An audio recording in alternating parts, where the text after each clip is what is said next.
नमस्कार दोस्तों, कविता Yadav YouTube channel पर आप सभी का स्वागत है।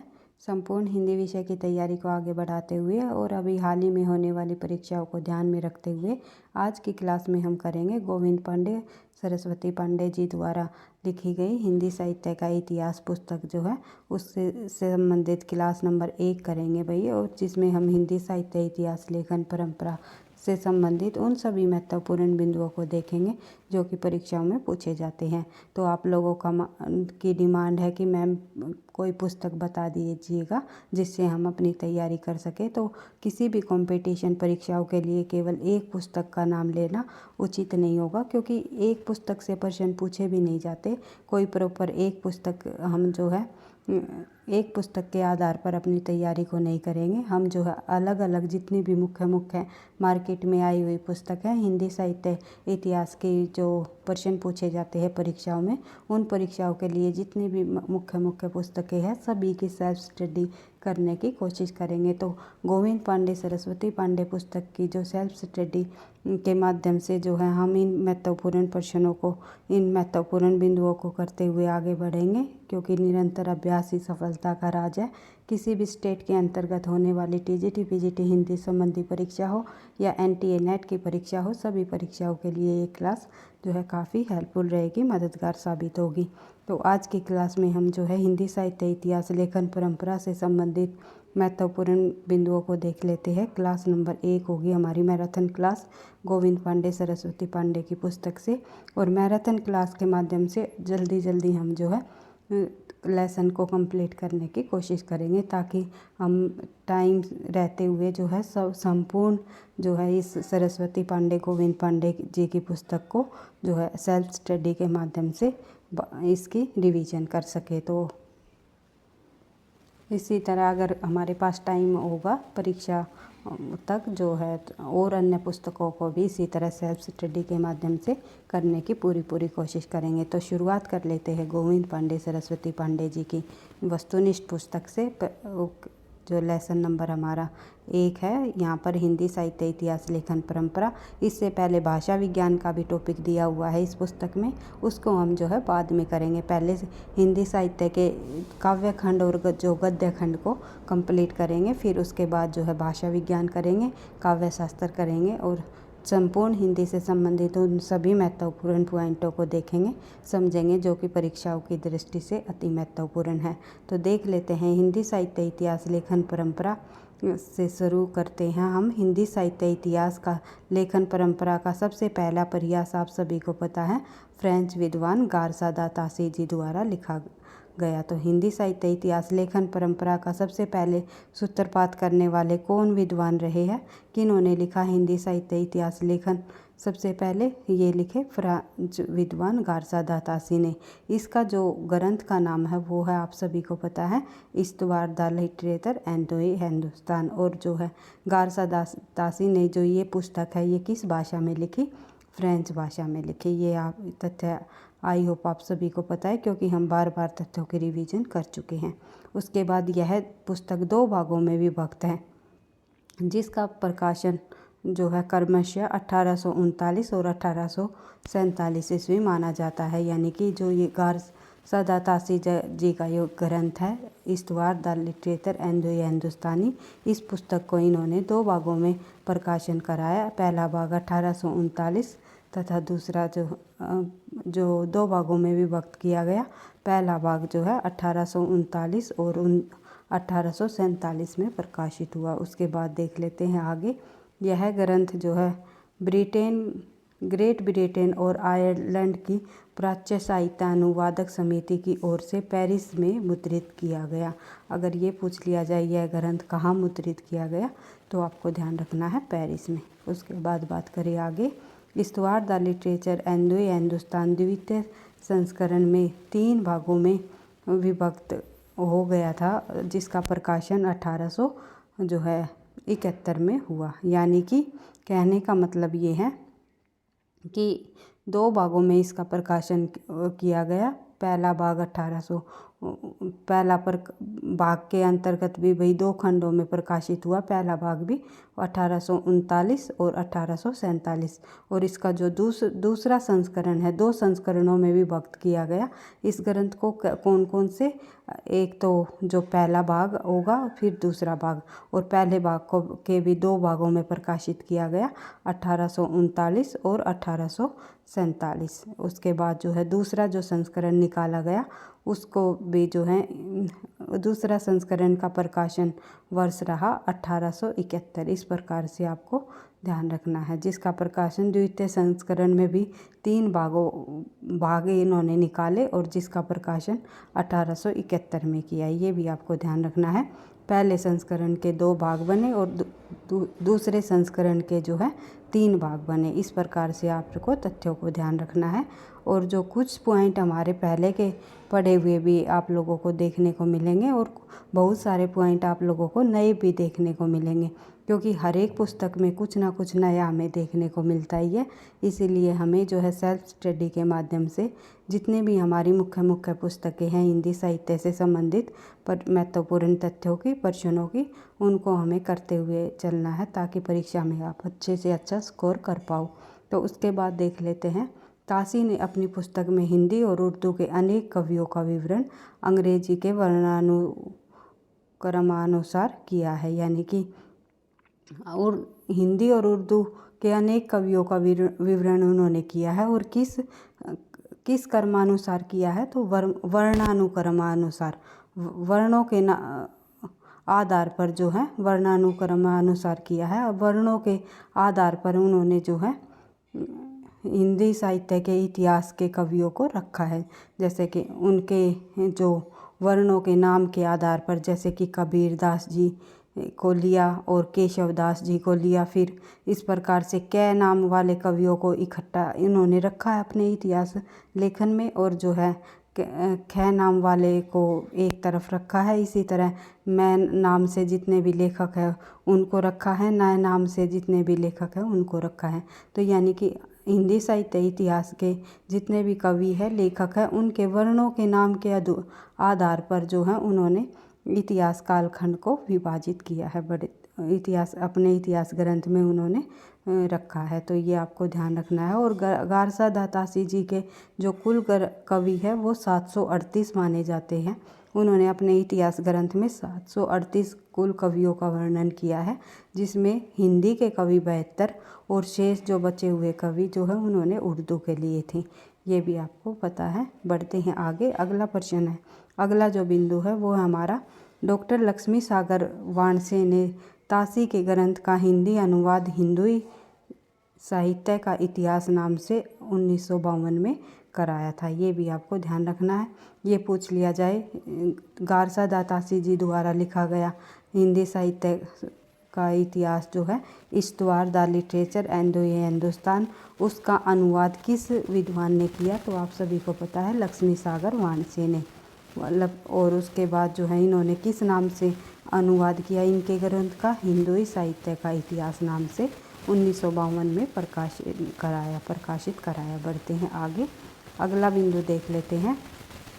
तासी की पुस्तक इश्तवार द लिटरेचर एंदोई हिंदुस्तान में एंदोई के लिए हिंदवी, यानी कि जो एंदोई जो शब्द है इसके लिए इन्होंने हिंदवी, और हिंदुस्तानी के लिए जो है हिंदुस्तानी यानी कि उर्दू के अर्थ में प्रयुक्त किया है। ये भी आपको ध्यान रखना है। जो इनके ग्रंथ हैं, इनके ग्रंथ में जो ये शब्द दिए हुए हैं एंदोई, हिंदुस्तानी, इनका जो है अर्थ भी कई बार परीक्षाओं में पूछ लिया जाता है। तो एंदोई का जो है अर्थ है हिंदवी अर्थात हिंदी, और हिंदुस्तानी का अर्थ यहाँ पर हिंदुस्तानी अर्थात उर्दू को बताया है। बढ़ते हैं आगे। अगला मुख्य बिंदु है, हिंदी साहित्य इतिहास लेखन की परंपरा में हिंदी भाषा में लिखा प्रथम ग्रंथ महेश दत्त शुक्ल जी द्वारा रचित भाषा काव्य संग्रह माना जाता है। यानी हिंदी साहित्य लेखन परंपरा में जो है हिंदी भाषा में जो लिखा गया ग्रंथ है वो कौन सा माना जाता है? महेश दत्त शुक्ल जी द्वारा भाषा काव्य संग्रह। ये आप सभी को पता है, क्योंकि जो इससे पहले जो ग्रंथ लिखा गया था गारसा दा तासी जी द्वारा, वो फ्रेंच भाषा का ग्रंथ, फ्रेंच भाषा में लिखा गया था हिंदी साहित्य का इतिहास। लेकिन हिंदी भाषा में लिखा जाने वाला हिंदी साहित्य का जो इतिहास है वो महेश दत्त शुक्ल जी द्वारा भाषा काव्य संग्रह माना जाता है। और भाषा काव्य संग्रह का जो प्रकाशन सन है वो 1873 में नवल किशोर प्रेस लखनऊ द्वारा हुआ। उसके बाद बात करें आगे शिव सिंह सेंगर की। जब बात करें तो शिव सिंह सेंगर जी ने शिव सिंह सरोज नाम से हिंदी भाषा का दूसरा महत्वपूर्ण इतिहास रचा और शिव सिंह सरोज का प्रकाशन 1883 में हुआ। शिव सिंह सरोज में एक सहस्त्र यानी कि 1838 कवि या एक सहस्त्र लगभग बताए हुए भाई 1000 कवियों का यहाँ पर विवरण किया गया है और भाषा कवियों का जीवन चरित्र तथा उनकी कविताओं का उदाहरण इन्होंने दिया है। उसके बाद सन 1888 ईस्वी में एशियाई सोसाइटी ऑफ बंगाल की पत्रिका में विशेषांक के रूप में जॉर्ज ग्रियर्सन द्वारा रचित the modern vernacular literature of Hindustan का प्रकाशन हुआ। उसके बाद जो है जॉर्ज ग्रियर्सन जी द्वारा जो हिंदी साहित्य का इतिहास लिखा गया, जो कि अंग्रेजी भाषा में इन्होंने लिखा, उसका नाम है the modern vernacular literature of Hindustan. इस ग्रंथ को जो है 1888 में एशियाई सोसाइटी ऑफ बंगाल की पत्रिका के विशेषांक के रूप में जो है प्रकाशन कराया। इसका बढ़ते हैं आगे, अगला जो बिंदु देख लेते हैं भाई थोड़ा सा। अगला तथ्य हमारा जॉर्ज ग्रियर्सन द्वारा रचित the modern vernacular literature of Hindustan की सच्चे अर्थों में हिंदी साहित्य का पहला इतिहास ग्रंथ माना जाता है। यानी कि सच्चे अर्थों में अगर ये पूछ लिया जाए हिंदी साहित्य का पहला इतिहास ग्रंथ कौन सा माना जाता है, वो माना जाता है the modern vernacular literature of Hindustan को, जो कि जॉर्ज ग्रियर्सन जी द्वारा लिखा गया। और जो है सबसे पहले इस ग्रंथ को इन्होंने काल कर्मानुसार भी लिखा है। कि पहले जो गारसा दा तासी और शिव सेंगर जी द्वारा लिखा गया वर्णानुक्रमानुसार लिखा गया था, लेकिन इस ग्रंथ को जो है जॉर्ज ग्रियर्सन जी द्वारा काल कर्मानुसार जो है किया गया। उसके बाद देख लेते हैं आगे, अगला जो तथ्य है वो है ग्रियर्सन ने अपने ग्रंथ में जो है 952 कवियों को शामिल किया। और उसके बाद डॉक्टर किशोरी लाल गुप्त ने the modern vernacular literature of Hindustan का हिंदी साहित्य का प्रथम इतिहास नाम से शीर्षक से अनुवाद किया, जिसका प्रकाशन 1957 में किया गया। और जैसे कि हमने अभी पढ़ा था जो गारसा दा तासी जी द्वारा लिखे गए ग्रंथ का द इस्तवार द लिटरेचर एंड हिंदुस्तान, इस ग्रंथ का अनुवाद किया था लक्ष्मी सागर वाणसाई ने, जो कि 1952 में प्रकाशित कराया उन्होंने। और इसका जो ग्रियर्सन जी का जो ग्रंथ है, इस ग्रंथ का अनुवाद जो है किशोरी लाल गुप्त जी द्वारा किया गया। ये आपको ध्यान रखना है, जो कि 1957 में प्रकाशन में लाया। उसके बाद देख लेते हैं अगला बिंदु है हमारा जॉर्ज ग्रियर्सन ने कवियों और लेखकों का काल कर्मानुसार वर्गीकरण तथा उनकी प्रवृत्तियों को स्पष्ट किया। यानी मैंने आपको बताया था गारसा दा तासी ने वर्णानुक्रम पद्धति को अपनाया, तो जॉर्ज ग्रियर्सन ने काल कर्मानुसार पद्धति को अपनाते हुए जो है अपने हिंदी साहित्य के इतिहास ग्रंथ में the modern vernacular literature of Hindustan में जो हिंदी जो कवियों और लेखकों का जो वर्णन जो उन्होंने रखा है, कवियों और लेखकों को प्रस्तुत वहाँ पर किया है, तो उन्होंने उनके काल के क्रम के अनुसार वहाँ पर रखते हुए अपना हिंदी साहित्य का इतिहास उन्होंने लिखा है। बढ़ते हैं आगे, अगला तथ्य देख लेते हैं विभिन्न युगों और काव्य प्रवृत्तियों की व्याख्या करते हुए उनसे संबंधित संस्कृति परिस्थितियों व प्रेरणा स्रोतों का भी उद्घाटन किया गया। उसके बाद प्रस्तुत ग्रंथ को विभिन्न कालखंडों में विभक्त किया गया तथा प्रत्येक अध्याय के काल विशेष सूचांक का सूचक माने जाते हैं। तो लगभग जो है 11 कालखंडों में इन्होंने अपने हिंदी साहित्य के इतिहास ग्रंथ the modern vernacular literature of Hindustan को इन्होंने विभक्त भी किया है। ये कई बार पूछा जाता है जॉर्ज ग्रियर्सन जी द्वारा अपने हिंदी साहित्य के इतिहास को उन्होंने कितने कालखंडों में बांटा है, तो आप लोग को ध्यान रखना है लगभग 11 कालखंडों में इन्होंने बांटा है। उसके बाद जॉर्ज ग्रियर्सन ने प्रथम बार हिंदी साहित्य का भाषा की दृष्टि से क्षेत्र निर्धारित करते हुए संस्कृत, प्राकृत व अरबी, फारसी मिश्रित उर्दू के उससे पृथक किया है। यानी कि संस्कृत, प्राकृत व अरबी, फारसी मिश्रित उर्दू को जो है उससे जो है अलग करके बताया है, अलग करके लिखा है, ये आपको ध्यान रखना है। उसके बाद बात करें आगे, अगला जो हमारा पॉइंट है वो है हिंदी साहित्य के विकास क्रम का निर्धारण चारण काल, धार्मिक काल, प्रेम काव्य, दरबारी काव्य के रूप में इन्होंने बांटा हुआ है। और भी अन्य काल है, उनको भी हम कर लेंगे। तो देख लेते हैं 16वीं 17वीं शताब्दी के युग यानी कि भक्ति काल को हिंदी काव्य का स्वर्ण युग इन्होंने माना है।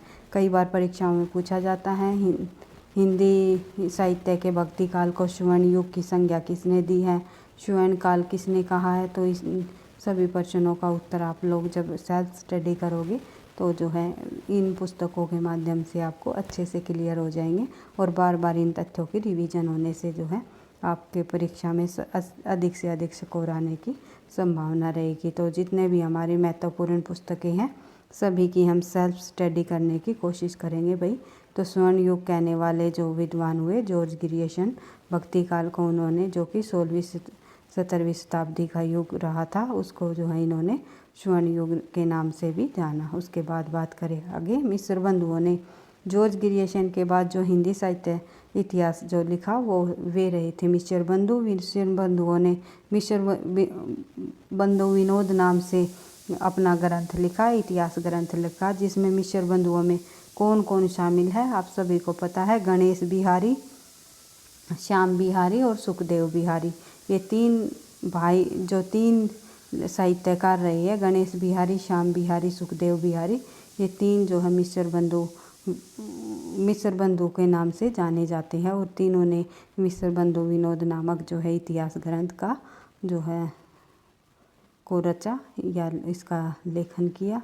उसके बाद देख लेते हैं आगे, मिश्र बंधु विनोद 4 भागों में बांटा गया, जिसके 3 भाग का प्रकाशन 1913 और चौथे भाग का प्रकाशन वर्ष जो है 1934 माना जाता है। उसके बाद देख लेते हैं आगे, मिश्र बंधुओं में जो है 4551 कवियों का जीवन व्रत का वर्णन इसमें दिखाया गया है। मिश्र बंधु विनोद में ये पूछा जा सकता है कितने कवियों को शामिल किया है, तो 4591 कवि, और लगभग में बात करें तो लगभग 5000 कवियों को जो है मिश्र बंधु विनोद के अंतर्गत जो है इसमें इनके जीवन का वर्णन प्रस्तुत किया हुआ है।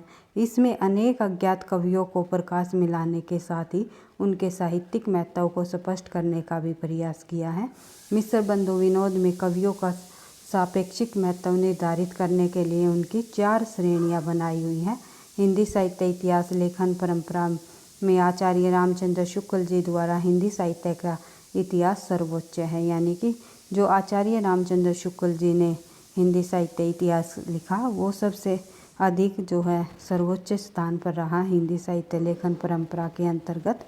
तो ये आप सभी को पता ही है। आचार्य रामचंद्र शुक्ल जी का जो हिंदी साहित्य का इतिहास है वो मूलतः नागरी प्रचारणी सभा द्वारा प्रकाशित हिंदी शब्द सागर की भूमिका के रूप में हिंदी साहित्य के विकास नाम से सन 1929 में प्रकाशित हुआ। ये भी आपको पता ही है। बढ़ते हैं आगे, अगला जो बिंदु है वो हमारा हिंदी साहित्य का इतिहास में 1000 कवियों और लेखकों को शामिल किया है। हिंदी साहित्य के इतिहास में जो है लगभग 1000 कवियों और लेखकों को इन्होंने शामिल किया है। उसके बाद देख लेते हैं आगे, अगला जो बिंदु है हमारा उसमें आचार्य रामचंद्र शुक्ल ने शिव सिंह सेंगर, जॉर्ज ग्रियर्सन तथा मिश्र बंधु वो के इतिहास को कविवर्त जो संग्रह संज्ञा से अभिहित किया है। यानी ये प्रश्न भी कई बार पूछ लिया जाता है, निम्नलिखित में से जो है आचार्य रामचंद्र शुक्ल ने किसके इतिहास को कविवर्त संग्रह की संज्ञा दी है, तो शिव सिंह सेंगर और जॉर्ज ग्रियर्सन व मिश्र बंधुओं के इतिहास ग्रंथ को इन्होंने कविवर्त संग्रह की संज्ञा इन्होंने दी है कि इन्होंने रामचंद्र शुक्ल ने। इन तीनों का नाम ध्यान रखना है, शिव सिंह सेंगर, जॉर्ज ग्रियर्सन और मिस्र बंधु। इससे पहले इन्होंने गारसा दातासी को जो है छोड़ दिया था आचार्य रामचंद्र शुक्ल ने, ये आपको ध्यान रखना है। और उसके बाद जो आने वाले 3 लगातार जो जिन्होंने हिंदी साहित्य का इतिहास ग्रंथ लिखा, जैसे कि शिव सिंह सेंगर और जॉर्ज ग्रियर्सन, मिस्र बंधु, तीनों के इतिहास को इन्होंने क्या नाम दिया, कविवर्त संग्रह की संज्ञा इन्होंने दी है। बढ़ते हैं आगे। अगला जो बिंदु है वो हमारा आचार्य रामचंद्र शुक्ल ने लिखा है, जबकि प्रत्येक देश का साहित्य वहाँ की जनता की चित्तवृत्ति का संचित प्रतिबिंब होता है, तब यह निश्चित है कि जनता की चित्तवृत्ति के परिवर्तन के साथ साथ साहित्य के स्वरूप में भी परिवर्तन होता चला जाता है। आदि से अंत तक इन्हीं चित्तवृत्तियों की परंपरा को परखते हुए जो है साहित्य परंपरा के साथ सामंजस्य दिखाना ही साहित्य का इतिहास कहलाता है। यानी कि आचार्य रामचंद्र शुक्ल की ये हिंदी साहित्य के इतिहास में दी गई परिभाषा है, इनको भी आपको ध्यान रखना है क्योंकि ये परिभाषा इम्पोर्टेंट है, परीक्षा में बार बार पूछी जाती है कि प्रत्येक देश का साहित्य वहाँ की जनता की चित्तवृत्ति का संचित प्रतिबिंब होता है। ये जो किसके द्वारा कहा गया कथन है, तो ये आचार्य रामचंद्र शुक्ल जी की हिंदी साहित्य इतिहास की जो है ये परिभाषा दी है, इन्होंने ध्यान रखना है। जनता की चित्तवृत्ति बहुत कुछ जो राजनीतिक, सामाजिक, सांप्रदायिक तथा धार्मिक परिस्थितियों के अनुसार होती है। तो ये भी आपको इन पॉइंटों को, इन बिंदुओं को बिल्कुल बार बार रिवाइज करते हुए चलना है। बढ़ते हैं आगे। सर्वप्रथम आचार्य रामचंद्र शुक्ल ने साहित्य इतिहास की आलोचना के से पृथक किया है। तो आचार्य रामचंद्र शुक्ल ने साहित्य इतिहास को, हिंदी साहित्य के इतिहास को जो है आलोचना से बिल्कुल अलग किया है। अपने विकासवादी व वैज्ञानिक दृष्टिकोण का इन्होंने परिचय भी दिया है, ये भी आपको ध्यान रखना है। उसके बाद देख लेते हैं, आचार्य रामचंद्र शुक्ल ने साहित्य इतिहास के प्रति एक निश्चित व सुस्पष्ट दृष्टिकोण परिचय देते हुए युगीन परिस्थितियों के संदर्भ में विकास क्रम की व्याख्या करने का प्रयास किया है। वहाँ की परिस्थितियों के संदर्भ में जो है, युगीन परिस्थितियों के संदर्भ में जो है उन्होंने जो है विकास की जो व्याख्या की है।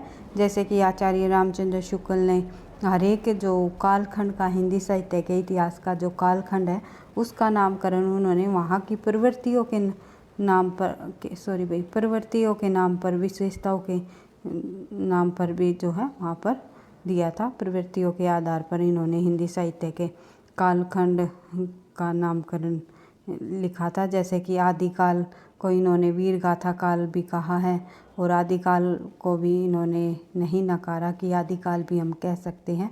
यानी शुक्ल ने प्रवृत्ति के नामकरण के आधार पर हिंदी साहित्य के इतिहास का कालखंड का जो नाम दिया है वो प्रवृत्ति के आधार पर दिया है। साथ ही उन्होंने दूसरे नामों को भी नकारा नहीं है, यानी कि दोहरे नामकरण की प्रवृत्ति को आचार्य रामचंद्र शुक्ल ने अपने हिंदी साहित्य इतिहास के कालखंडों को करते हुए अपनाया है। बढ़ते हैं आगे। अगला पॉइंट है हमारा, आचार्य रामचंद्र शुक्ल ने काल विभाजन के अंतर्गत हिंदी साहित्य के 900 वर्षों के इतिहास को 4 सुस्पष्ट कालखंडों में विभक्त किया है। यानी कि 900 वर्षों का जो इतिहास है वो उन्होंने हिंदी साहित्य के इतिहास के कितने कालखंड बताए हैं, 4 कालखंड उन्होंने किए हैं। हिंदी साहित्य के 4 कालखंडों का सुस्पष्ट रूप से यहाँ पर विभक्त किया है। आचार्य रामचंद्र शुक्ल ने भक्ति काल के 4 भाग या शाखाओं में बांटकर उसे सर्वप्रथम शुद्ध दार्शनिक व धार्मिक आधार पर प्रतिष्ठित किया है। यानी कि आचार्य रामचंद्र शुक्ल जी ने हिंदी साहित्य का जो कालखंड किया था वो आदिकाल, फिर उन्होंने किया पूर्व मध्यकाल, पूर्व उत्तरकाल, जैसे कि शुक्ल जी ने आदिकाल का नाम उन्होंने वीर गाथा काल भी दिया है। पहला कालखंड उन्होंने आदिकाल अर्थात वीर गाथा काल नाम से रखा। दूसरा कालखंड उन्होंने जो है पूर्व मध्यकाल नाम से रखा, जो कि भक्ति काल नाम भी दिया गया। और उसके बाद जो है तीसरा जो है उत्तर मध्यकाल उन्होंने नाम दिया। जिसे रीतिकाल के नाम से जाना जाता है। फिर उन्होंने आधुनिक काल को गद्य काल की संज्ञा दी है। तो इस प्रकार से आचार्य रामचंद्र शुक्ल ने हिंदी साहित्य के 4 कालखंडों में विभक्त करते हुए भक्ति काल को उन्होंने जो है भक्ति काल को जब उन्होंने बांटा तो भक्ति काल को निर्गुण धारा और सगुण धारा 2 धाराओं में बांटा, और निर्गुण को ज्ञानाश्री शाखा के नाम से जाना गया, और जो है सगुण और निर्गुण को जो है इन्होंने ज्ञानाश्री और प्रेमाश्री शाखा के रूप में इन्होंने बांटा है, 2 भागों में बांटा। और उसके बाद जो है सगुण शाखा को इन्होंने राम भक्ति शाखा और कृष्ण भक्ति शाखा नाम दिया है। ये जो यहाँ पर ये भक्ति काल का विभाजन किया गया है, ये आचार्य रामचंद्र शुक्ल जी के अनुसार है। कई बार परीक्षाओं में पूछा जाता है जो आचार्य रामचंद्र शुक्ल ने संत काव्य धारा को क्या नाम दिया, क्योंकि ज्ञानाश्री शाखा को संत काव्य भी कहा जाता है, तो संत काव्य को इन्होंने ज्ञानाश्री शाखा नाम दिया। या भक्ति काल की ज्ञानाश्री शाखा को ज्ञानाश्री शाखा का नाम किस विद्वान द्वारा दिया गया, तो आचार्य रामचंद्र शुक्ल ने। इसी प्रकार सूफी संत काव्य को तथा सूफी काव्य को इन्होंने जो है प्रेमाश्री शाखा के नाम से जाना। तो इस प्रकार से आचार्य रामचंद्र शुक्ल ने संत काव्य को ज्ञानाश्री शाखा और सूफी काव्य को इन्होंने प्रेमाश्री शाखा, निर्गुण काव्य धारा को 2 भागों में बांटा है। और इसी प्रकार सगुण काव्य धारा को इन्होंने राम भक्ति शाखा और कृष्ण भक्ति शाखा 2 भागों में विभाजित किया है। उसके बाद देख लेते हैं, क्योंकि आचार्य रामचंद्र शुक्ल जी के जितने भी महत्वपूर्ण बिंदु है, जितने भी महत्वपूर्ण तथ्य दिए गए हैं परीक्षाओं में बार बार पूछे जाते हैं, तो इनको शुक्ल जी के अनुसार हर एक तथ्यों को, हर एक बिंदुओं को हमें जो है ध्यान से समझते हुए बार बार रिवाइज करते हुए चलना है। कहीं से कोई भी प्रश्न पूछा जा सकता है और जल्दबाजी बिल्कुल भी नहीं करनी है।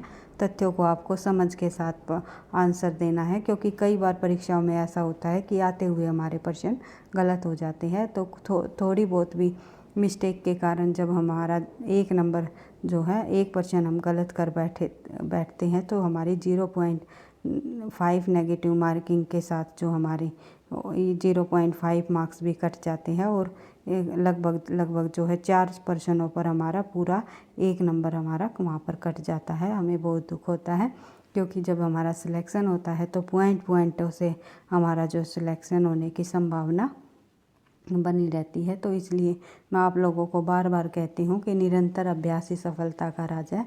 तथ्यों की बार बार रिवीजन करना और निरंतरता के साथ समझते हुए तथ्यों को बार बार रिवाइज कर लेना है, से ही आपको सफलता मिलेगी। तो बढ़ते हैं आगे। अगला पॉइंट हमारा, आचार्य रामचंद्र शुक्ल ने अपने इतिहास में पहली बार कवियों और साहित्यकारों जीवन चरित्र संबंधी इतिवृत्त के स्थान पर उसका जो रचना साहित्य के मूल्यांकन को प्रमुखता दी है। यानी कि वहाँ की जीवन चरित्र इतिवृत्ति के स्थान पर उन्होंने किसको प्रमुखता दी है, रचनाओं की साहित्यिक मूल्यांकन पर जो है वहाँ इनको उन्होंने स्थान दिया है। और यहाँ पर इतिवृत्ता की बात आए तो इतिवृत्ता की जो प्रवृत्ति है वो हमें द्विवेदी युग के अंतर्गत देखने को मिलती है। तो द्विवेदी युग में इतिवृत्ति की प्रवृत्ति हमें देखने को मिलती है। यहाँ पर इतिवृत्तात्मकता का मतलब होता है भाई किसी घटना का जो है मुख्य रूप से वर्णन और उस आख्यान का जो प्रस्तुत करना ही हमारा इतिवृत्तात्मक होता है, जो कि आचार्य रामचंद्र शुक्ल ने इतिवृत्त की अपेक्षा जो है किसको महत्व दिया है, रचनाओं के साहित्यिक मूल्यांकन को प्रमुखता दी है। तो वहाँ पर उसका पूरी तरह विस्तार से उसका आख्यान करने की बजाय उसकी जो है साहित्यिक मूल्यांकन करना ही उन्होंने जो है अधिक वहाँ पर महत्व दिया है। मूल्यांकन को, रचनाओं की साहित्यिक मूल्यांकन को प्रमुखता दी है इतिवृत्ति के स्थान पर, ये आपको ध्यान रखना है। और ये इतिवृत्तात्मकता की जो प्रवृत्ति है वो हमें द्विवेदी युग के अंतर्गत अधिक देखने को मिलती है। उसके बाद देख लेते हैं, एडविन ग्रिव्स महोदय ने सन 1917 में अंग्रेजी भाषा में एक स्केच ऑफ हिंदी लिटरेचर नाम से हिंदी साहित्य का एक संक्षिप्त इतिहास भी इन्होंने लिखा है। किन्होंने, एडविन ग्रिव्स ने। ये इनका ग्रंथ कई बार परीक्षाओं में पूछा जाता है। ए स्केच ऑफ हिंदी लिटरेचर किसका ग्रंथ है? स्केच ऑफ हिंदी लिटरेचर नाम से जो है एडविन ग्रिव्स जी ने अपना इतिहास ग्रंथ लिखा है, जो कि 1917 में अंग्रेजी भाषा में लिखा। हिंदी साहित्य इतिहास के 5 भाग किए गए। हिंदी साहित्य इतिहास के 5 भाग जो है इन्होंने किए, किन्होंने, एडविन ग्रिप्स ने। और सन 1920 में EFK ने अंग्रेजी भाषा में ए हिस्ट्री ऑफ हिंदी लिटरेचर नाम से इतिहास ग्रंथ लिखा। तो ये पाश्चात्य विद्वानों जी द्वारा जो अंग्रेजी भाषा में ग्रंथ लिखे गए, इनको भी कई बार परीक्षाओं में पूछा जाता है। FE के द्वारा 1920 में, और जो एडविन ग्रिप्स ने 1917 में स्केच ऑफ हिंदी लिटरेचर नाम से एडविन ग्रिप्स ने लिखा। ए हिस्ट्री ऑफ हिंदी लिटरेचर नाम से जो है EFK ने लिखा। और इन्होंने जो है इस ग्रंथ को, एडविन ग्रिप्स ने 5 भागों में अपने ग्रंथ को विभाजन किया है। और एक है हमारा तज़किया ई शुअराई हिंदी। तो ये ग्रंथ जो है निम्नलिखित में से मौलवी करीमुद्दीन जी द्वारा लिखा गया। ये भी कई बार परीक्षाओं में पूछा जाने वाला ग्रंथ है। कब? 1848 ईस्वी में। इसमें कुल कवियों की जो संख्या है 1004 मानी जाती है, जिसमें हिंदी के 62 कवि रहे। और इस ग्रंथ के प्रथम बार कालक्रम का भी ध्यान दिया गया। तो इस ग्रंथ में कालक्रम का भी ध्यान दिया गया, ये आपको ध्यान रखना है। और इसमें 62 कवियों का वर्णन, जीवन का वर्णन हमें देखने को मिलता है, हिंदी के 62 कवियों का। और कुल कवियों की संख्या जो है 1004 मानी जाती है। आचार्य हजारी प्रसाद द्विवेदी ने 3 इतिहास ग्रंथों की रचना की है। हजारी प्रसाद द्विवेदी जी के ग्रंथों को भी और देख लेते हैं, जैसे कि हिंदी साहित्य की भूमिका, हिंदी साहित्य का उद्भव और विकास, और हिंदी साहित्य का आदिकाल। आचार्य हजारी प्रसाद द्विवेदी जी के अनुसार जो है इन ग्रंथों 3 ग्रंथों को इन्होंने लिखा। हिंदी साहित्य इतिहास संबंधी, हिंदी साहित्य की भूमिका 1940 में, हिंदी साहित्य का उद्भव और विकास 1952 में, हिंदी साहित्य का आदिकाल भी 1952 में लिखा गया। आचार्य हजारी प्रसाद द्विवेदी ने अपने इतिहास की परंपरा का निरंतरता का अनुशीलन करते हुए एक व्यापक इतिहास दर्शन की भूमिका भी तैयार की है। डॉक्टर राम कुमार वर्मा ने हिंदी साहित्य का आलोचनात्मक इतिहास नामक पुस्तक लिखी, और हिंदी साहित्य आलोचनात्मक इतिहास का प्रकाशन 1938 में हुआ। डॉक्टर राम कुमार वर्मा ने अपने इतिहास में 693 ईस्वी से लेकर के 1693 ईस्वी तक के जो समय के लगभग 1000 वर्ष की जो समय अवधि रही है, उसका संधि काल से लेकर के भक्ति काल तक के अवधि काल को इन्होंने लिया है, ये भी आपको ध्यान रखना है। और राम कुमार वर्मा ने संपूर्ण ग्रंथ के 7 प्रकरणों में विभक्त किया है। जो इन्होंने जो है अपने ग्रंथ को कितने प्रकरणों में विभक्त किया है राम कुमार वर्मा जी ने, ये प्रश्न कई बार परीक्षाओं में पूछा जाता है। तो राम कुमार वर्मा जी ने अपने ग्रंथ को लगभग 7 प्रकरणों में विभक्त किया है। और इन्होंने जो है 693 ईस्वी से लेकर के 1693 ईस्वी तक के कालखंड को अर्थात जो संधि काल से लेकर भक्ति काल तक की समय सीमा का ही अपने इतिहास ग्रंथ में, जो कि हिंदी साहित्य का आलोचनात्मक इतिहास ग्रंथ इन्होंने 1938 में लिखा। इसका जो है इन्होंने लगभग इसमें इन्होंने 7 प्रकरणों में बांटते हुए अपना इतिहास ग्रंथ यहाँ पर प्रस्तुत किया है। और लगभग जो है इनका जो ये ग्रंथ है हिंदी साहित्य का इतिहास, हिंदी साहित्य का आलोचनात्मक इतिहास से इन्होंने राम कुमार वर्मा जी ने जो ग्रंथ लिखा है, ये इनका एक तरह से हिंदी साहित्य का इतिहास अधूरा ग्रंथ माना जाता है। उसके बाद बात करें आगे, जब आगे देखते हैं तो आगे बात करते हैं तो डॉक्टर राम कुमार वर्मा ने संपूर्ण ग्रंथ को 7 प्रकरणों में विभक्त किया। उसके बाद डॉक्टर राम कुमार वर्मा ने स्वयंभू को, जो कि अपभ्रंश भाषा के 8वीं शताब्दी के कवि माने जाते हैं, प्रथम अपभ्रंश कवि स्वयंभू जी, उसको अपभ्रंश भाषा के सबसे पहले कवि को हिंदी का पहला कवि माना है। तो ये कई बार परीक्षाओं में पूछा जाता है। राम कुमार वर्मा जी द्वारा हिंदी का प्रथम कवि किसे माना गया है, तो स्वयंभू जी को इन्होंने माना है। या स्वयंभू को हिंदी का प्रथम कवि किसने माना है, तो राम कुमार वर्मा जी द्वारा माना गया है। ये प्रश्न आप लोगों को कई बार देखने को मिलता ही है।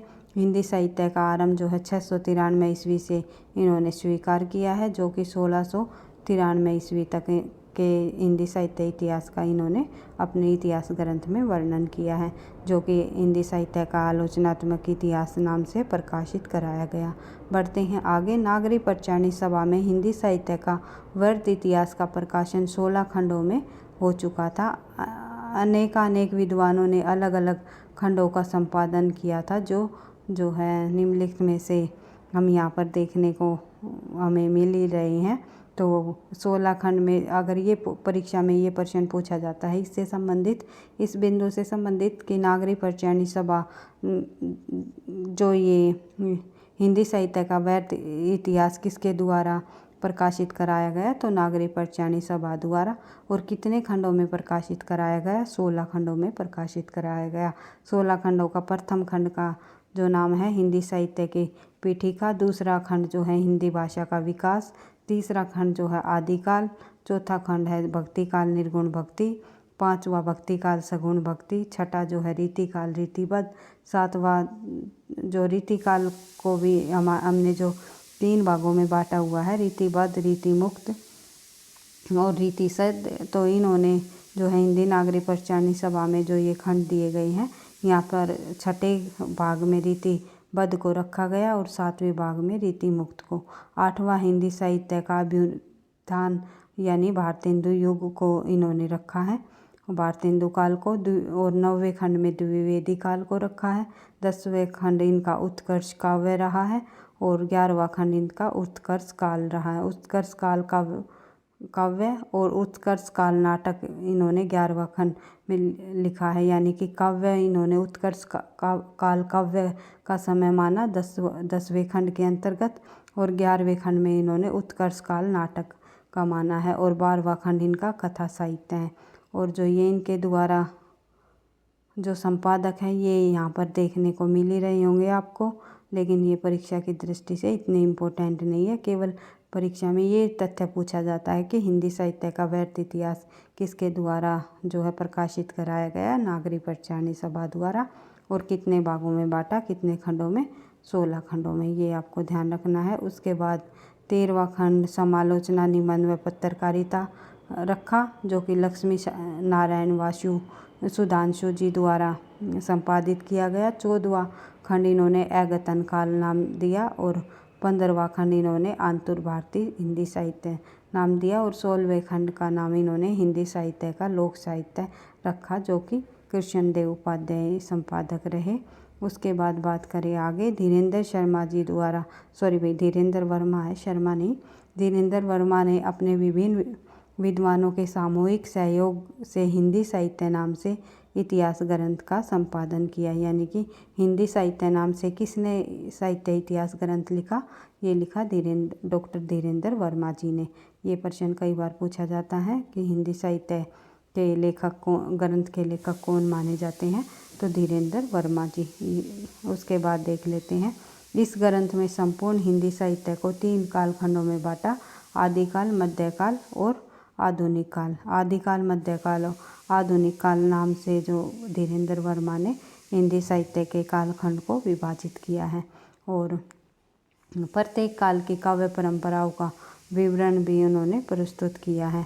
उसके बाद हिंदी साहित्य इतिहास संबंधी प्रमुख ग्रंथ और रचनाकार भी हम यहाँ पर एक बार रिवाइज कर लेते हैं, ताकि कोई भी ग्रंथ पूछ लिया जाए परीक्षा में तो आप आसानी से वहाँ उसका सही आंसर देख सको, और बार बार तथ्यों की आपकी इस सेल्फ स्टडी के माध्यम से जो है गोविंद पांडे, सरस्वती पांडे की पुस्तक के माध्यम से आपकी रिवीजन भी होती चली जाएगी, और बीच बीच में जो है हम सेल्फ स्टडी के मैराथन के माध्यम से एक एक चैप्टर को अच्छे से कंप्लीट करते हुए चलेंगे। आज क्लास थोड़ी छोटी रहेगी, लेकिन आगे की क्लास हमारी थोड़ी और लंबी मैं करने की कोशिश करूँगी। कम से कम हम एक टॉपिक को एक क्लास में कंप्लीट करने की कोशिश करेंगे, ताकि परीक्षा तक आप लोगों के ये जो पुस्तक है हमारी, इसकी अच्छे से आप लोगों की रिवीजन हो जाए। कोई अन्य नया तथ्य भी यहाँ पर दिया हुआ वो भी आप जो है अपनी नज़रों के सामने से, वे तथ्य भी आप लोगों के जो है नज़रों के सामने से निकल जाए, क्योंकि परीक्षाओं में जो कंपटीशन परीक्षाएं होती हैं, क्या पता किस पुस्तक को जो है एग्जामिनर उठा लेता है और वहीं से प्रश्नों को जो है कलेक्ट करने की कोशिश करता है। तो इसीलिए हमने जितनी भी मुख्य पुस्तकें हमारी, जैसे कि गोविंद पांडे, सरस्वती पांडे, और जो है वस्तुनिष्ठ एक पुस्तक और है पुनीत राय जी की, और जो प्रतियोगिता साहित्य है हिंदी साहित्य का इतिहास अशोक तिवारी जी का, और अन्य काफ़ी सारी पुस्तकें हैं जो कि टीजीटी पीजीटी बेस संबंधी काफ़ी अच्छी पुस्तकें हैं हमारी। तो उनकी सभी पुस्तकों की रिवीजन करने की हम कोशिश करेंगे। इनको सेल्फ स्टडी के माध्यम से थोड़ी जल्दी तथ्यों को करने की कोशिश करेंगे, ताकि आपका जो समय यहाँ पर कम लगे और अधिक से अधिक तथ्यों की रिवीजन हो सके। और वही वीडियो आपको पसंद आती है और आप चाहते हो इस सीरीज़ को भी हम ले करके चले, अधिक से अधिक प्रश्नों का अभ्यास तो विद सॉल्यूशन के साथ हम करते हुए चलेंगे ही, साथ ही जो है इस सीरीज़ को भी मैं जो है ले करके चलने की कोशिश करना चाहती हूँ कि हम जो है एक पुस्तक को भी, जो पर्टिकुलर पुस्तक को भी, उसके एक एक पॉइंट को भी देखते हुए चले, ताकि परीक्षाओं में अगर कोई अन्य नया महत्वपूर्ण बिंदु भी पूछा जाए तो आप आसानी से उसका सही आंसर दे सको।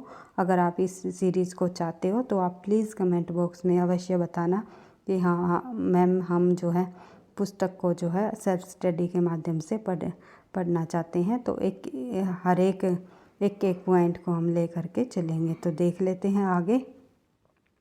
और विद सॉल्यूशन के साथ जो हमारी जो सीरीज़ चली हुई है प्रश्नों का अभ्यास करने की, वो तो हमारी इसी तरह चलती ही रहेगी। कोशिश करूँगी मैं क्लास जो है 2 क्लास भी डालने की दिन में। तो आप मुझे कमेंट बॉक्स में बताने की जो है कष्ट करें, क्योंकि आप कमेंट बॉक्स में किसी भी प्रश्न का आंसर नहीं देते और ना ही कुछ बताते हो कि मैम हमें इस प्रकार से क्लास चाहिए, तो मुझे बहुत ही दुख होता है भाई। तो आप लोग प्लीज़ कमेंट बॉक्स में अपना राय दिया करो और बताया करो कि आपको क्लास कैसी लगी और या किस टॉपिक पर आपको क्लास चाहिए है। तो हम पूरी कोशिश करेंगे उसी तरह क्लास लेकर के आने की। और भाई वीडियो पसंद आती है तो लाइक कमेंट अवश्य किया करो, ताकि मुझे भी नेक्स्ट क्लास बनाने का मोटिवेशन मिलता रहे। तो देख लेते हैं साहित्य इतिहास संबंधी जो हमारी प्रमुख ग्रंथ हैं, उनकी भी हम एक बार से जल्दी से रिवाइज कर लेते हैं। हिंदी साहित्य इतिहास संबंधी प्रमुख ग्रंथ व उनके रचनाकार, जैसे कि हिंदी काव्यधारा। हिंदी काव्यधारा के लेखक है राहुल सांस्कृत्यायन जी। राहुल सांस्कृत्यायन ने लिखा हिंदी काव्यधारा 1944 में। उसके बाद दूसरा जो ग्रंथ है वो है हिंदी साहित्य का इतिहास 1973 में डॉक्टर नगेंद्र जी द्वारा। हिंदी साहित्य का वैज्ञानिक इतिहास गणपति चंद्र गुप्त जी का है, 2 भागों में जो इसको प्रकाशित करा है। प्रथम व द्वितीय खंड, प्रथम खंड 1865, जो प्रथम व द्वितीय खंड 1865 ईस्वी में इस ग्रंथ को प्रकाशित कराया गया। उसके बाद हिंदी साहित्य का अतीत आचार्य विश्वनाथ प्रसाद मिश्र जी द्वारा लिखा गया। हिंदी साहित्य का संवेदनात्मक इतिहास राम स्वरूप चतुर्वेदी जी द्वारा। हिंदी साहित्य का दर्शन जो है नलिन विलोचन शर्मा जी ने लिखा। हिंदी भाषा का विकास श्याम सुंदर दास जी द्वारा लिखा गया। हिंदी भाषा का इतिहास 1930 में श्याम सुंदर दास जी द्वारा ही लिखा गया। हिंदी भाषा और साहित्य और हिंदी भाषा का विकास भी जो है श्याम सुंदर दास जी का है। एक हिंदी भाषा का विकास इन्होंने 1924 में और हिंदी भाषा और साहित्य 1930 में इन्होंने लिखा। इसके बाद हिंदी कोविद रत्नमाला के रचनाकार भी जो है श्याम सुंदर दास जी रहे। इन तीनों ग्रंथों के रचनाकार श्याम सुंदर दास जी है भाई, ये आपको ध्यान रखना है। हिंदी भाषा का विकास, हिंदी भाषा और साहित्य और हिंदी कोविद रत्नमाला कई बार परीक्षाओं में पूछे जाने वाले ग्रंथ है। उसके बाद बात करें आगे, इसका जो हिंदी कोविद रत्नमाला है इसका प्रकाशन प्रथम भाग जो 1909 में और द्वितीय भाग जो है 1914 में इन्हें प्रकाशित कराया। और राजस्थानी भाषा और साहित्य लिखा मोतीलाल मैनारिया ने। राजस्थानी पिंगल साहित्य लिखा मोतीलाल मैनारिया ने। और हिंदी वीर काव्य जो लिखा टीकम सिंह ने। ये भी पूछा जाता है भाई कई बार। उसके बाद देख लेते हैं आगे, अगला जो हमारा ग्रंथ है वो है हिंदी काव्य शास्त्र का इतिहास भाग्यरथी मिश्र। लेकिन केवल हिंदी काव्यधारा पूछी जाए, काव्य शास्त्र नहीं है ये, काव्यधारा। हिंदी काव्यधारा राहुल सांस्कृत्यायन और हिंदी काव्य शास्त्र का इतिहास लिखा भागीरथ मिश्र जी द्वारा। उसके बाद आधुनिक हिंदी का आदिकाल लिखा श्री नारायण चतुर्वेदी ने। हिंदी साहित्य 20वीं शताब्दी लिखा नंद दुलारे वाजपेयी ने, इम्पोर्टेंट है परीक्षा की दृष्टि से। आधुनिक हिंदी साहित्य 1950 में लिखा नंद दुलारे वाजपेयी ने। हिंदी साहित्य का इतिहास नाम से जो है कई लेखकों द्वारा ग्रंथ लिखा गया है। रामचंद्र शुक्ल जी का 1929 में तो प्रकाशित होने वाले ग्रंथ तो आप लोगों ने देख ही लिया था। साथ ही 1931 में रमाशंकर रसाल जी ने भी हिंदी साहित्य के इतिहास नाम से ही ग्रंथ को 1931 में प्रकाशित कराया। उसके बाद हिंदी साहित्य विमर्श नाम से लिखा पद्मलाल पुन्नालाल बख्शी ने, और हिंदी भाषा का उद्भव और विकास उदय नारायण तिवारी जी ने लिखा। हिंदी भाषा उद्भव और विकास हजारी प्रसाद द्विवेदी जी का भी ग्रंथ है भाई, जो कि 1952 में प्रकाशित कराया, ये आपको ध्यान रखना है। और हिंदी कविता कौमुदी नाम से जो लिखा है वो लिखा राम नरेश त्रिपाठी जी ने, और हिंदी साहित्य विमर्श नाम से लिखा पद्मलाल पन्नालाल बख्शी ने। साहित्य विमर्श नाम से पद्मलाल पन्नालाल बख्शी जी द्वारा लिखा गया। कविता कौमुदी नाम से लिखा राम नरेश त्रिपाठी जी ने। भाषा काव्य संग्रह आप लोगों ने देख ही लिया था। हिंदी भाषा इतिहास लिखने के जो हिंदी भाषा में प्रथम प्रयास जो है महेश दत्त शुक्ल जी द्वारा ही किया गया 1873 में। उसके बाद देख लेते हैं और कुछ और अन्य ग्रंथ हमारे हिंदी साहित्य लेखन परंपरा से संबंधी। हिंदी साहित्य का विवेचनात्मक इतिहास सूर्यकांत शास्त्री जी द्वारा लिखा गया। आधुनिक हिंदी साहित्य का इतिहास जो है कृष्ण शंकर जी द्वारा लिखा गया। द मॉडर्न हिंदी लिटरेचर नाम से लिखा इंद्रनाथ मादन ने। खड़ी बोली हिंदी साहित्य का इतिहास लिखा ब्रजरतन दास जी ने। और आधुनिक हिंदी साहित्य लक्ष्मी सागर वाणसे ने। आधुनिक हिंदी साहित्य नाम से भी साहित्य का इतिहास और आधुनिक हिंदी साहित्य नाम से भी कई विद्वानों द्वारा लिखे गए ग्रंथ हैं, इनको भी आपको रिवाइज कर लेना है। ब्रज माधुरी सार लिखा वियोगी हरि ने, जो कि कई बार परीक्षाओं में पूछा जाता है। हिंदी साहित्य का दूसरा इतिहास बच्चन सिंह ने लिखा। हिंदी साहित्य का आधा इतिहास सुमन राजे द्वारा 2003 में प्रकाशित कराया गया। और हिंदी साहित्य का मौखिक इतिहास नीलाभ जी द्वारा लिखा गया। और हिंदी साहित्य का एक सेकंड भाई ओ जलनारी इतिहास लिखा 2013 में नीरजा माधव ने। करंट संबंधी प्रश्न बन सकता है भाई, जो कुछ रचनाएं ऐसी होती है जो 2000 बाद की जितनी भी हमारी रचनाएं हैं उनको आजकल एग्जामिनर जो है अधिक पूछने लगा है, ताकि बच्चे जो है करंट से जो है बिल्कुल जुड़े रहें, ताकि किस प्रकार से कौन सा इतिहास ग्रंथ लिखा जा रहा है, किस साहित्यकार को पुरस्कार मिल रहा है अभी हाल फिलहाल।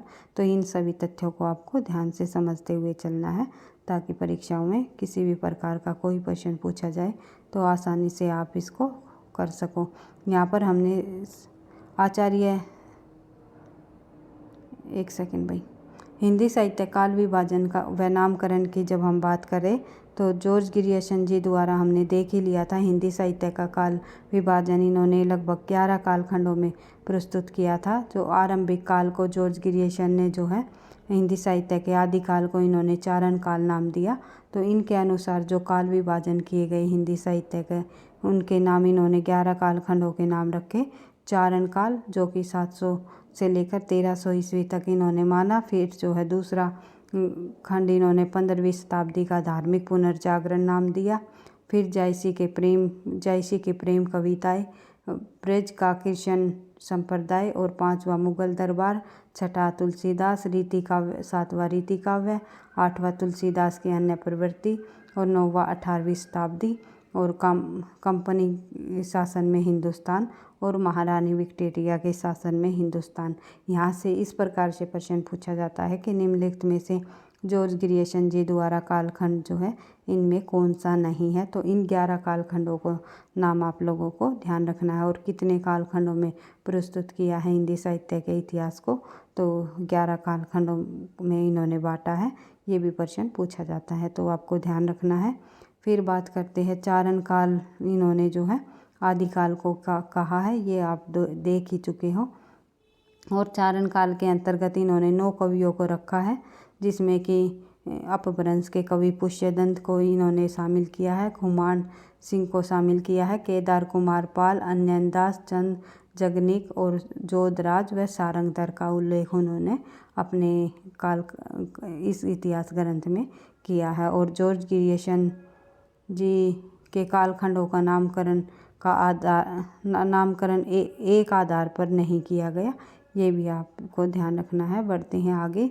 फिर है मिश्र बंधुओं का काल विभाजन। मिश्र बंधुओं जी ने जो काल विभाजन किया हिंदी साहित्य के इतिहास को, वो इन्होंने जो है मिश्र बंधुओं हिंदी साहित्य इतिहास के काल विभाजन को 5 भागों में बांटा है, यानी 5 कालखंड किए हैं। कौन कौन से? प्रारंभिक काल, माध्यमिक काल, अलंकृत काल और परिवर्तन काल। इन्होंने प्रारंभिक काल को भी 2 भागों में बांटा है, पूर्व प्रारंभिक काल और उत्तर प्रारंभिक काल। फिर मध्यकाल को भी पूर्व माध्यमिक काल और प्रौढ़ माध्यमिक काल नाम से बांटा है। तो पूर्व प्रारंभिक काल को पूर्व प्रारंभिक काल और उत्तर प्रारंभिक काल भागों में डिवाइड किया है। और माध्यमिक काल को इन्होंने पूर्व माध्यमिक काल और प्रौढ़ माध्यमिक काल के भाग में बांटा है। और अलंकृत काल को इन्होंने पूर्व अलंकृत काल व उत्तर अलंकृत नाम से कालखंड इन्होंने किया है। और ये इनका जो है समय सीमा रही है कि किस कालखंड की क्या समय सीमा इन्होंने रखी है। फिर उन्होंने परिवर्तन काल नाम दिया और 5वें कालखंड का नाम इन्होंने वर्तमान काल नाम रखा। इस प्रकार से मिश्र बंधुओं जी द्वारा हिंदी साहित्य के इतिहास के कालखंडों को 5 भागों में बांटा गया। और इसी प्रकार आचार्य रामचंद्र शुक्ल जी की बात करें तो इन्होंने हिंदी साहित्य के इतिहास कालखंड को लगभग 4 भागों में बांटा। आदिकाल, जिसमें को वीर गाथा काल कहा गया, इन्होंने इनके द्वारा वीर गाथा काल नाम दिया, तो आदिकाल नाम भी इन्होंने नकारा नहीं है, दोहरे नामकरण की प्रवृत्ति को इन्होंने अपनाया है। दूसरा पूर्व मध्यकाल, जिसका नाम भक्ति काल नाम रहा। उत्तर मध्यकाल जो कि रीति काल के नाम से जाना जाता है। फिर उन्होंने आधुनिक काल को गद्य काल की संज्ञा दी है। तो इन 4 कालखंडों में जो है आचार्य रामचंद्र शुक्ल जी द्वारा हिंदी साहित्य का इतिहास ग्रंथ को बांटा गया है। उसके बाद राम कुमार वर्मा जी का काल क्रमानुसार समय देख लेते हैं, हम कालखंड देख लेते हैं। हिंदी साहित्य के इतिहास ग्रंथ को आचार्य राम कुमार वर्मा जी ने कितने भागों में बांटा? जैसे कि संधि काल, चारण काल नाम दिया, फिर भक्ति काल, फिर रीति काल, फिर आधुनिक काल।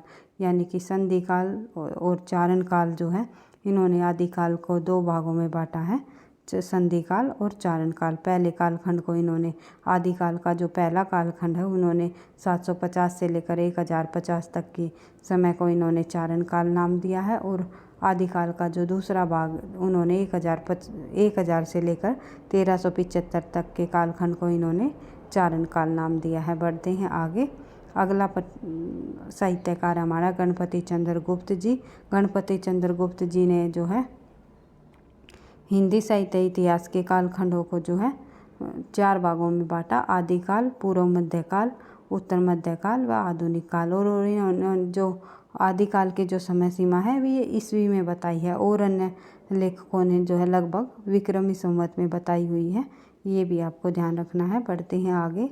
अगला है हमारा डॉक्टर नगेंद्र जी द्वारा संपादित ग्रंथ हिंदी साहित्य के इतिहास के अनुसार काल विभाजन। हम यहाँ पर देखते आदिकाल, भक्ति काल, रीति काल और आधुनिक काल नाम किसके द्वारा दिए गए? ये नामकरण है जो है डॉक्टर नगेंद्र जी द्वारा हिंदी साहित्य के इतिहास ग्रंथ के अनुसार जो दिए गए। तो ये भी आप लोगों को ध्यान रखना है, क्योंकि परीक्षाओं में किसी भी प्रकार से घुमा फिरा कर प्रश्नों को पूछा जा सकता है। आदिकाल इन्होंने 7वीं शताब्दी के मध्य से 14वीं शताब्दी के मध्य तक के समय को माना। भक्ति काल 14वीं शताब्दी से लेकर के 17वीं शताब्दी के मध्य के समय को माना। और रीति काल का समय इन्होंने 17वीं शताब्दी के मध्य से लेकर के 19वीं शताब्दी तक माना। और आधुनिक काल का समय इन्होंने 19वीं शताब्दी से लेकर के अब तक का माना। डॉक्टर नगेंद्र जी ने जो है आधुनिक काल को भी कई भागों में बांटा है। तो जैसे कि पुनर्जागरण काल भारतीय हिंदू युग के नाम से जाना जाता है, 1857 से 1900 ईस्वी तक। जागरण सुधार काल जो कि द्विवेदी युग के नाम से जाना जाता है, ये 1900 लेकर के 1918 तक का समय रहा। छायावादी काल 1918 से लेकर के 1938 तक। छायावादोत्तर युग जो है उसके बाद का जो समय रहा वो छायावादोत्तर युग का काल के नाम से जाना गया। और प्रगतिवाद व प्रयोगवाद का समय इन्होंने 1938 से लेकर के 1953 तक के समय को माना। उसके बाद जैसे कि छायावादोत्तर काल इन्होंने जो है छायावाद काल 35 या 36 तक इन्होंने माना। उसके बाद का जो 2-3 वर्षों का जो समय रहा वो छायावदत्तर काल का समय इन्होंने दिया था, ये भी आपको ध्यान रखना है। यानी कि लगभग 1934 तक माना था भाई, शायद 1934 तक या 33 तक माना था। उसके बाद क्योंकि 35 में जो है हरिवंश राय जी की बच्चन के जो मधुशाला जो रचना है उससे वो छायावादोत्तर युग के अंतर्गत ही आती है और प्रेम और मस्ती का कवि भी इन्हें कहा जाता है। और जो है हल्लावाद का समय रहा था उस समय। उसके बाद देख लेते हैं प्रगति और प्रयोगवाद काल 1938 से लेकर के 1953 तक का जो समय रहा प्रगति व प्रयोगवाद का समय रहा। फिर नवलेखन काल के अंतर्गत जो है 1953 से लेकर के अब तक के समय को इन्होंने नवलेखन काल का समय दिया, जिसमें कि भाई आगे की जो नई कविताएं, स्तोत्री कविताएं, ये सभी जो है शामिल हुई। उसके बाद देख लेते हैं डॉक्टर बच्चन जी का काल विभाजन। बच्चन जी का जो काल विभाजन है वो अपभ्रंश काल, भक्ति काल, रीति काल और आधुनिक काल, इन नामों से इन्होंने बच्चन जी ने भी जो है अपने काल हिंदी साहित्य के इतिहास के काल विभाजन को विभक्त किया है। और इन्होंने आदिकाल का नाम जो है अपभ्रंश काल नाम दिया है। कई बार परीक्षाओं में पूछा जाता है कि अपभ्रंश काल किसके द्वारा दिया गया आदिकाल का नाम है, तो बच्चन सिंह के अनुसार है। और या फिर बच्चन सिंह ने आदिकाल को क्या नाम दिया, तो आपको ध्यान रखना है अपभ्रंश काल। उसके बाद जो है आदिकाल का नामकरण जैसे कि चारण काल नाम दिया जॉर्ज ग्रियर्सन जी ने। उसके बाद प्रारंभिक काल नाम दिया जो मिश्र बंधुओं ने। बीजवपन काल कहा महावीर प्रसाद द्विवेदी ने। वीरगाथा काल कहा रामचंद्र शुक्ल जी ने। सिद्ध सीमांत काल कहा राहुल सांस्कृत्यायन ने। वीर काल नाम दिया आदिकाल को विश्वनाथ प्रसाद मिश्र ने। संधि काल नाम दिया जो है संधि काल व चारण काल नाम आदिकाल को राम कुमार वर्मा जी ने दिया। केवल चारण काल नाम दिया जॉर्ज ग्रियर्सन ने और संधि एवं चारण काल 2 भागों में बांटा राम कुमार वर्मा ने आदिकाल को। आदिकाल नाम दिया हजारी प्रसाद द्विवेदी जी ने और आधार काल नाम दिया सुमन राजी ने। और अन्य नाम भी दिए गए हैं आदिकाल के, जैसे कि संक्रमण काल, आधार काल, ये हम जो है अपने जो नोट्सों के माध्यम से जो है हम कर भी चुके हैं पहले, और प्रश्न उत्तरों के माध्यम से मैं आप लोगों को आगे भी करा दूंगी। तो रीतिकाल का नामकरण इन्होंने जो है रीति काव्य नाम दिया है रीतिकाल को जॉर्ज ग्रियर्सन जी ने। कई बार पूछा जाता है रीतिकाल को रीति काव्य किसने कहा है, तो जॉर्ज ग्रियर्सन जी द्वारा कहा गया है। अलंकृत कहा मिश्र बंधुओं ने और रीतिकाल नाम दिया रामचंद्र शुक्ल जी ने। श्रृंगार काल नाम दिया विश्वनाथ प्रसाद मिश्र जी ने। और कला काल कहा रीतिकाल को रमाशंकर शुक्ल रसाल। अंधकार काल कहा त्रिलोचन ने। और अन्य नाम भी दिए गए हैं अन्य विद्वानों के अनुसार। और डॉक्टर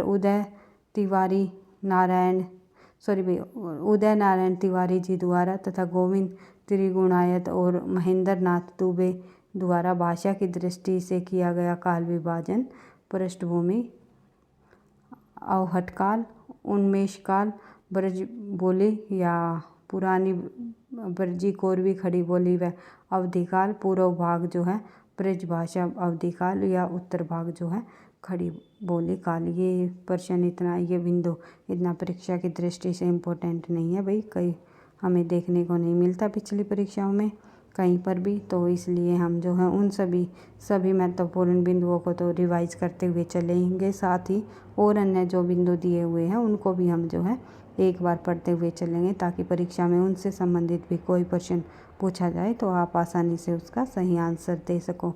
फिर नेक्स्ट टॉपिक होगा हमारा क्लास 2 के अंतर्गत आदिकाल। संपूर्ण आदिकाल को हम करने की कोशिश करेंगे, तथ्यों की बार बार रिवाइज करने की हम कोशिश करते हुए संपूर्ण हिंदी साहित्य को जो है मैराथन क्लास के माध्यम से गोविंद पांडे सरस्वती पांडे की पुस्तक के माध्यम से हम पूरी करने की कोशिश करेंगे। भाई वीडियो आपको पसंद आई, लगता है आपकी परीक्षाओं के लिए हेल्पफुल है, तो प्लीज़ वीडियो को आप लाइक करना, दोस्तों के साथ शेयर करना, चैनल पर पहली बार हो तो सब्सक्राइब कर लेना ताकि नोटिफिकेशन आपको समय पर मिलता रहे। और पढ़ते रहना, आगे बढ़ते रहना। थैंक यू, धन्यवाद। अंत में बस यही कहना चाहूँगी, सफलता का राज निरंतर अभ्यास। इसी तरह निरंतरता के साथ अभ्यास करते हुए, अधिक से अधिक तथ्यों को करते हुए हम अपनी तैयारी को इसी तरह आगे बढ़ाते रहेंगे। आप लोगों के साथ की आवश्यकता है मुझे भी, और आप लोगों के लिए भी ये जो क्लासेस रहेगी काफ़ी हेल्पफुल रहेगी। परीक्षाओं में जितने भी बिंदु होंगे कहीं ना कहीं आप लोगों के पढ़े हुए होंगे, और हमारे जो है बार बार रिवीजन करने से उनको आप जो है परीक्षा में बिल्कुल सही करके आओगे, ये मैं उम्मीद करती हूँ, ताकि आपका अच्छे से अच्छा परीक्षा में स्कोर हो और आप जो है सफल हो पाओ अपने किसी भी एग्ज़ाम की अगर तैयारी कर रहे हो। चाहे आप टीचर संबंधी परीक्षाओं की तैयारी कर रहे हो, टीजीटी पीजीटी हिंदी संबंधी तैयारी कर रहे हो, या एनटी नेट की परीक्षा देने जा रहे हो, या कोई अदर परीक्षा आप दे रहे हो, जैसे कि लेखपाल की परीक्षा, यूपी पुलिस हुई, या फिर और अन्य जितनी भी परीक्षाएं हैं जिसमें साहित्य संबंधी प्रश्न पूछे जाते हैं, उन सभी के लिए ये जो हमारी सीरीज़ है काफ़ी हेल्पफुल रहेगी। तो अंत में मैं आपको यही कहना चाहूँगी कि वीडियो को लाइक और कमेंट अवश्य किया करो, ताकि मुझे भी नेक्स्ट क्लास बनाने का मोटिवेशन मिलता रहे। थैंक यू, धन्यवाद।